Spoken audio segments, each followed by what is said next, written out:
So, okay, Ez, let's move on over to Send Us a Raven. And I think really we're going to go off one of yours today. We're talking about another Kingsguard member here.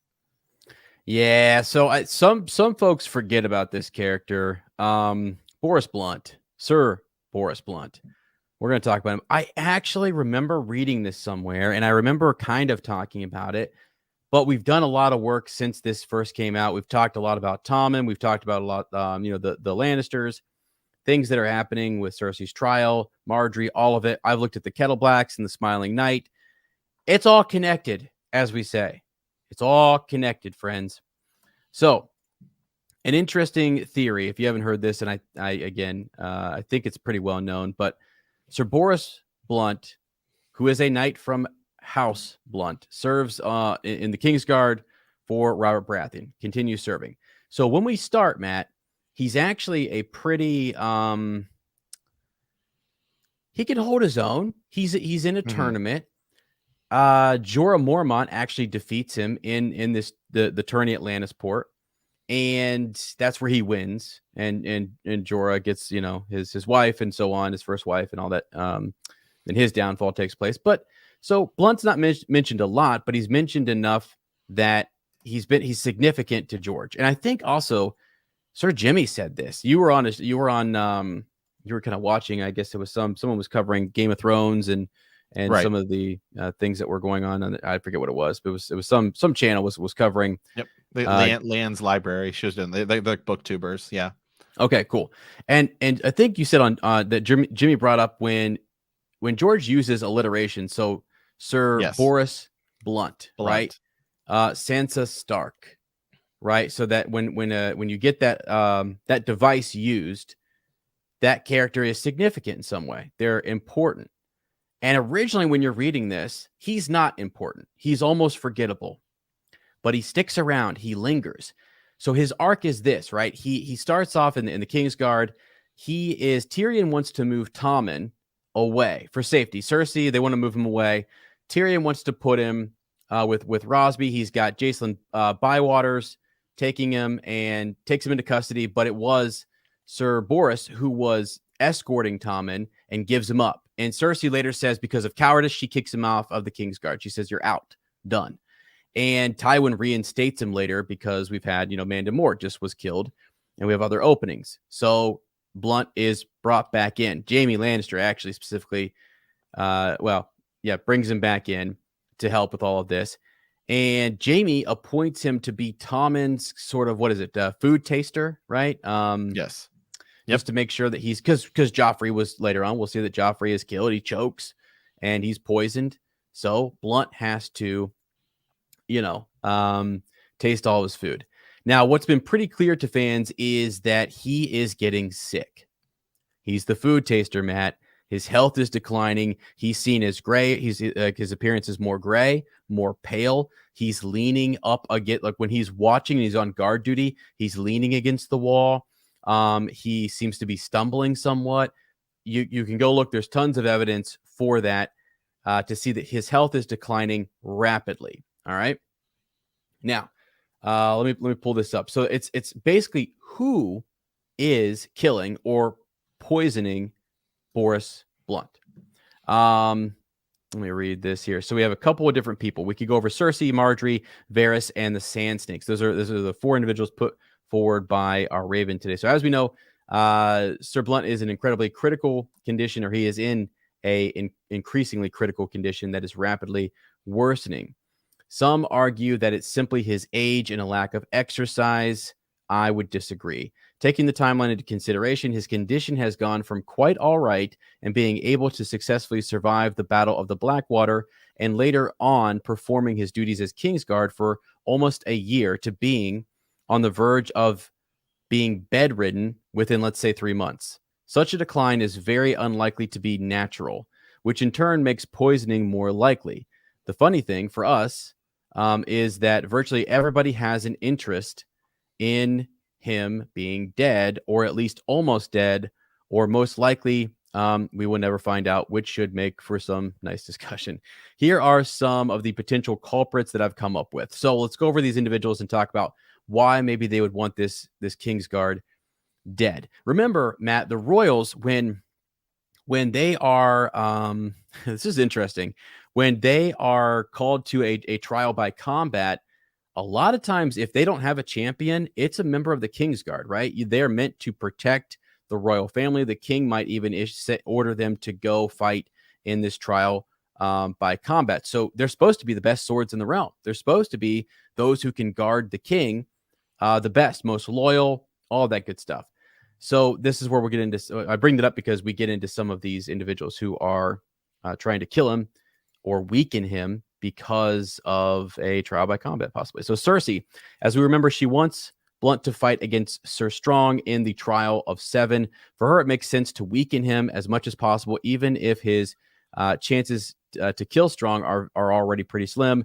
Better to be safe than sorry. Also, she holds a grudge against him for handing over Tommen to Tyrion, and she has the means to poison him via Qyburn.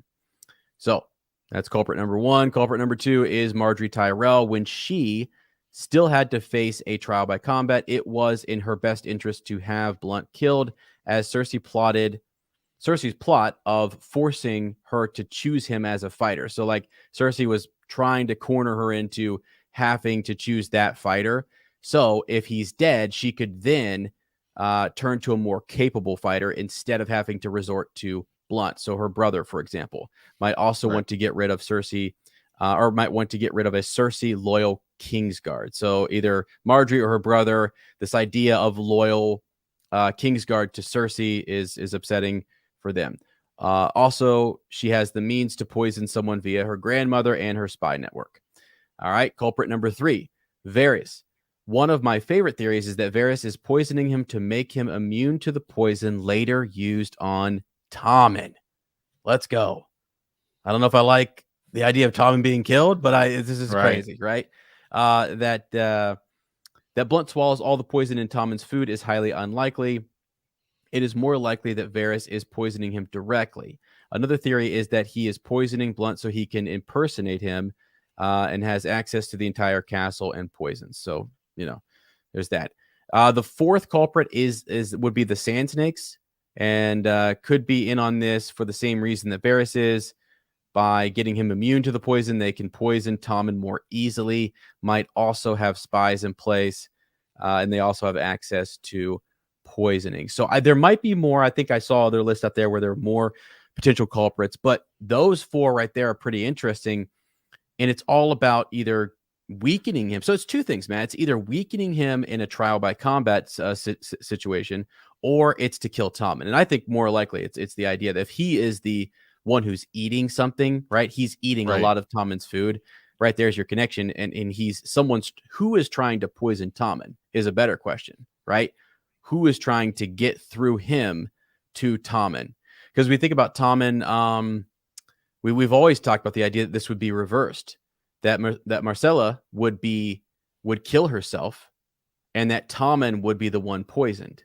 And it's kind of the opposite. Like in the show, it's opposite. Tommen steps out, kills himself, but we think it's actually Tommen who might be poisoned, and then it would be she who kills herself because of Prince Trystane or something like that. Right. So, it is interesting. Yeah, because he has a difficult time standing for the duration of the meal. He has to lean on the wall for support, right? So the whole Dorne angle hasn't really been. We're not quite there yet in the books with like where we see the Sand Snakes sort of revolt, right, and stuff like that. And who knows if we'll actually see that in Winds of Winter. So yeah, I mean, it maybe Varys, because Varys at the end of this kills Kevin Lannister. Yeah, he does. To just pave the way for for young Griff. Right. So, okay, let's keep going a little bit with this so we can go over. So he is originally Cersei's like creature, they say, right? And eventually that isn't the case because he's of cowardice and he gives up Tommen and so on. But then he's brought back in. I mean, why bring him back in? I think let me go up here and find. I think it was just they needed someone who was possibly loyal to their family, and they had vacancies, and he has experience, right? He's been there. I feel like also to be in the Kingsguard, he's not a slouch. I mean, I know they said that he's not a great fighter, no. Right, but he's also nothing to be, Yeah, your other potential even at this point for somebody to try and take out Tommen would still be Olenna Tyrell, because you move Joffrey out of the picture, so it's better for Marjorie. But even if you move Tommen out of the picture, especially now with like the faith sort of taking over, you've kind of got that to take care of. The people can now just sort of rally behind Marjorie, right? Yeah, have this new queen who's in power, especially if she's legitimate. Right. She could say she's with child, etc. too. Exactly. Yeah, I'm pregnant, even if she's not. You could just say it. Yeah. Here's something interesting. I'm just looking at some of this. Gosh, you go to Reddit. My God, some of this stuff, friends, is crazy. So Jaime thinks that, about killing Boros. And he says, he ought to kill Sir Boros at least and just be rid of him. He thinks that the Knight of Flowers might want that as well. Let's see. They're talking about potential duels here that could happen in King's Landing. Once Jaime gets better with his left hand, because he really didn't. I mean, it's almost a punishment that he puts him in this position where he's eating for Tommen and he's just, food taster. Also, so Elio, right, who did the A World of Ice and Fire, right? I think he's someone who worked on that. So it's noted that originally Gurm had Boros dying in A Feast for Crows and Aerys Oakheart surviving. The two main differences I recall from that draft are that Aerys Oakheart surrenders along with Arianna rather than getting killed, and that Boros Blount is described looking increasingly ill and dies by the end of the partial manuscript. I think Cersei wonders about poisoning. Remember, Jaime made him food taster for Tommen, but the description of what was happening to him suggested Gurm intended readers to understand that he was suffering from congestive heart failure, right? Okay. Yeah. So that's it. I think both are going to die, right? I actually think he's still going to die. It looks like he's yes, I do too. That's not going well for him. Yeah, no, it's certainly not going well for him. Which is interesting to think about where we're going to be in Winds of Winter, really. Because I mean, if Boros Blount dies, then you lose sort of a protector, and you still have the faith out there. We need to do just a thing about what we think is going to happen with the faith. At the beginning of Winds of Winter, because they're such a big player, and I think we, as well as most readers, are just so influenced by the show to think they're just probably pretty easily going to be put out of commission, especially because we see in the show Cersei blows up the Sept of Baelor, which there's definitely a potential for in Winds of Winter, but at the same time, maybe not, and maybe it goes totally different. Totally different. Yeah, for sure. I think we should look at that, because there's that whole other angle. Right now, we're in this theory, right? We're talking about like these people who like the Tommen thing, but there's a whole other angle with the trials and stuff that's happening, which is crazy. Because they could be, who knows? They could legitimately be behind some of this. Oh, for sure. They could. Right. They could have maybe because I don't think that the faith would be trying to poison Tommen, but I could see them being a step ahead and know that Boros Blount is his food tester and try to take him out. Right. A champion, or because they seem to have, like, they're going to have a connection. And I do think that we're going to have that. A lot of the stuff we saw in season 6, right? Yeah. Season 6 with where a lot of the stuff we saw in season 6, where the faith is and Tommen sort of form an alliance, right? And we ban trial by combat, and that sort of sway of power, I do think will happen. Yeah, let me just I like that for sure. I sent you a link here too at the very bottom, thoughts and theories. One more I want to add on just real quickly, because Sir Matt and Ser Ez, we try to bring you guys the best. We try to hunt down these connections, and sometimes they're buried in multiple Reddit post, or we make our own connections and dive down rabbit holes. Oh, but this is a huge one. We could do like a full episode just on this theory. I know, yeah. So let's just roll down, because it does tie in. That's the thing. The problem is that some of these guys have their own one angle, where in which they're driving forward for one point, but we're connecting all of it to he's poisoned, and then who is it? So Boros is probably going to die in the Winds of Winter, and most likely was or is probably, it's just, well, and the most likely cause or whatever is probably just heart failure. But I thought a few other things that should be noted here. So let me move to candidates. Keep in mind, of characters who we know that seem to hate Boros, like the Lannister siblings, we get their thoughts in the POVs. And while Gurm has hidden character actions in a POV before Dany selling Drogon, it creates some issues, and I doubt any of them are killing him. So this individual's thinking maybe none of these individuals where we get their point of view, like they're observing him dying essentially or being poisoned. So probably not any of them. So here are this individual's candidates. Tyene Sand. She's on her way to King's Landing and learned about learned about poison from her father, and said it seems like he's already dying. So, she's there to kill him or something, or that's the whole sort of Dorne connection, right? The one that's interesting is Alayaya, right? We know that Boros is used by Joffrey / Cersei to punish people, and why the Kettleblacks seem to be the ones who whipped Yaya. Boros could have been involved. We also know Boros visits brothels. There have always been men who found it easier to speak vows than keep them, he admitted. Sir Boros Blount was no stranger to the Street of Silk. And Sir Preston Greenfield used to call at certain drapers' houses, even whenever the draper was away. But Aerys would not shame his sword, so that's him reflecting on Sir Boros going there. Also, Yaya could have learned a bit about poison. Bless you. Let's see. At Shataya's, I betted the black-skinned girl, Alayaya. I believe she is called Exquisite despite the stripes on her back. So working the theory on this one would be that similar to Oberyn, she's using something slow to kind of poison him for almost like revenge. So if he was involved in that punishment somehow, she's plotting some type of revenge against him. That's crazy. That's kind of a wild, like, deep cut there. I never would have thought about, her coming back and doing that. Mushroom? What the heck?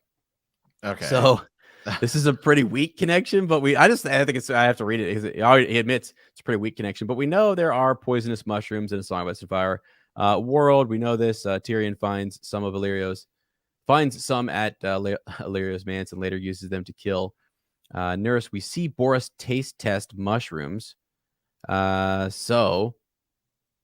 Supper began with beef and a barley soup. Okay, so we're actually saying that mushrooms are the culprit there. It's also noted here that Dance of Dragons 2 probably going to die long before then, and there's the bitter history between him and Jaime as well. So I don't know, friends. The one that stuck out to me was Alayaya. I thought that was like here, this is kind of interesting. How just some comments on that Reddit thread you sent me. To one saying, given the evidence of multiple varied poison attempts, right? We know Joffrey was already poisoned, right? And his continued survival, that it is more his portly figure maintaining him. Maybe he's perhaps building up a tolerance, right? Like he's low dosing himself on poison to sort of, like, Cersei's having him do this in order to build up a tolerance.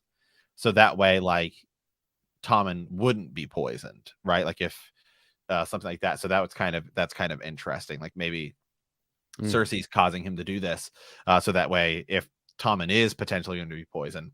Now, another one, this is interesting. It says Boros dying of heart failure at an inappropriate moment is the most interesting scenario to me. His death during a meal could certainly be the catalyst that causes Cersei to snap with her paranoia, right? Especially since Joffrey was poisoned, at that wedding.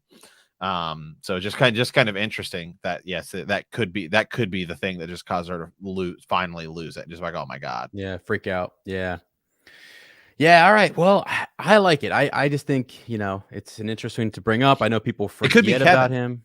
Kevin could be the one having him do it. Cause remember, Cersei's like on trial and she's like kind of, all this stuff's going on during Dance of Dragons. That's where that's where we're at currently. That's sort of her scenario. She's not really in power to do a lot of stuff right now. Yeah. I don't know. Who's behind it? What do you guys think? Leave us a comment. Send us a Raven. I think those are the most likely individuals that we brought up. But again, if you're gonna throw out like Aliyaya and someone else that he was, messing with, but there is a real decline in his health, and it is true that something is going on, and he is the food tester, so definitely something there. And if George had him dying in some original thing, and he's just postponed that a little bit later, that means he's also postponed stuff with Tommen and Cersei, and that arc is just pushed into Winds or something beyond that, which is the theme with George, right? There's more to tell, and just push it all back.